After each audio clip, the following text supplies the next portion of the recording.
everybody, welcome back to Hustle and Tanya. This is Kate with you, and today we're going to be talking about how to make the most out of your shopping trips, how to spend but still keep your money in your pocket. All right, cool. Grab your notebooks and let's get started. Well, one of the first tips I'm going to give you is always plan before you leave your house. Okay, before you start any shopping trip, plan how much you want to spend and carry that exact amount. Okay, you can like have a little bit of margin, but what I'm basically saying is if you plan to spend 15,000, please carry like 15,500 or 16,000, just in case the prices are not what you expected.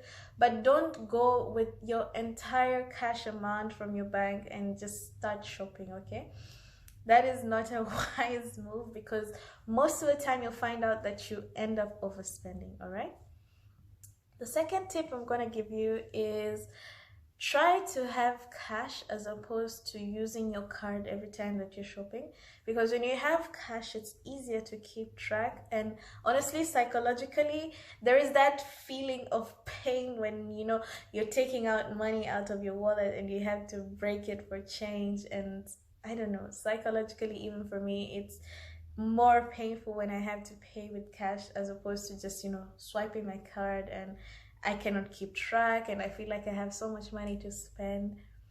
Okay, the other thing is always be on the lookout for sales at your local store or whatever. You might have a favorite store, maybe H&M or wherever you buy your stuff from. Look out for sales. There's usually end of year sales, there's Black Friday, there's so many things. When they're restocking, they want to get rid of the old stuff and bring in new stock. That's a good time for you to go and start looking for the things that you had already planned to buy. Please note, I'm only speaking about these are planned purchases. Like you said, I want to buy a dress and I want to buy a pair of shoes, and now you find that there's a sale and this is the perfect opportunity for you to go and buy. Okay, another thing, especially when it comes to clothes, try to buy things off season. Okay, if you're currently in the rainy season or you're in spring or you're in autumn, buy clothes that are for a different season. Does this make sense? Okay, if we're in spring right now, I would buy winter clothes right now. Okay, because it's gonna be cheaper, because they're not in demand. There's always demand and supply in business. So if you want to shop for summer dresses, buy them in winter. If you want to buy umbrellas and boots and whatever, buy them during the hot season. I hope this makes sense for everybody in every place. Okay, cool. One other thing when it comes to clothes, try to buy secondhand as much as you can. There is no loss to your pride in saving your money. Okay, this this entire channel is about how to spend wisely, save wisely, invest wisely. Okay, so if you feel like buying secondhand is going to be a dent to your personal image, maybe this is the wrong channel for you. But what I'm basically trying to say is you can save a coin. And also, if you're buying from a thrift store, it's most likely that the money that you're going to spend in the store is going to go to donations. Okay, so it's a win-win for everybody. Okay, one other thing I'm going to tell you is don't be afraid to walk away from a bad deal. If you're in a store and you see that the prices are way too much, or it's just really not a good deal for you, there's no point in buying just for the sake of, it feels illegal to be in a store and spend an hour there and not buy anything. It is your right, it's your legal right to look and window shop and decide whether the deal is good enough for you. Okay, so it's fine, it's perfectly fine to go to the next store and buy from the next store, or just simply not purchase the same day. Okay, no one will hold a gun to your head. Okay. Simple other things I can tell you: carry your own shopping bag. If your local store has loyalty points, loyalty cards, and these are redeemable, please try to buy them, or sometimes they're even for free. So just talk to the customer representative and request for a loyalty card.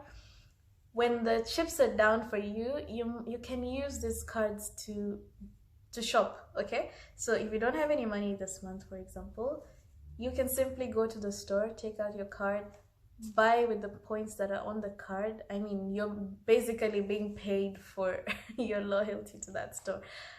Win-win. Again, it's a win-win. So make use of that. If you have a student card give you like the best discounts. Use that whenever you're buying a ticket, whenever you're paying for food, whatever, as long as you don't have any kind of restrictions on it. Try to take advantage of what you have. Also, if you work for a company that owns stores and you get employee discounts, or they have some kind of partnership with airlines or with different stores, just try to take advantage of this, okay? If they have a store and you get maybe 15%, 10% discount, it's still your money that you're saving, okay? And I mean, they owe you after all the hard work you've put in for the company, so why not? Cool. It's always important to compare prices, okay? Don't just wake up today and say, I want to buy a dress and that's it. I'm just gonna go to the first shop I get into and I'm gonna buy a dress from there, okay? It's really good if you can go to a couple of stores or check a couple of stores online and see the best prices, and you get value for your money, and why not? When it comes to spending money for the things that you want, I'm not talking about the things that you need. Always wait a couple of weeks after you've decided you want something or after you've gotten paid, and curate your list, okay? So you get paid at the end of the month and you really want to buy that pair of shoes. Just hold off a little bit, and if after a couple of weeks you still want it, then go ahead and make your purchase. You're not limited. But it's good psychologically to give yourself time to think about if you really need something before you go and buy it, okay?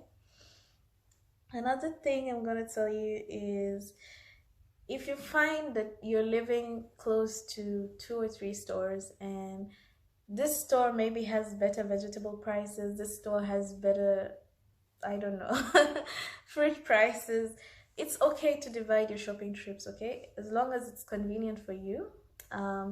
You can shop for your vegetables in the first store and your fruits in the other store. It's really up to you. I'm just giving you tips, okay? Another thing, it's advisable to buy fruits and vegetables that are in season, because the harder it is to get a commodity, the more you're going to pay for that. So, I mean, if you had mangoes last month and they're no longer in season, try something else, okay? If that doesn't work for you, it's okay. If you want to pay the premium, it's okay, all right?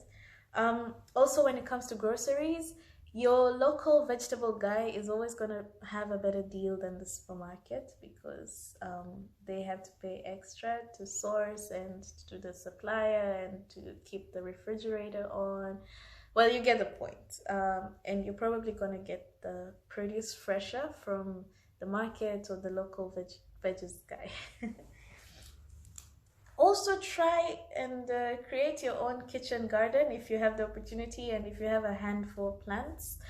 I personally don't, but for those of you who are able to, that's a really good idea. I mean, you can grow your own organic products and you don't have to worry about chemicals and whatnot. Who knows what they add to these things, okay?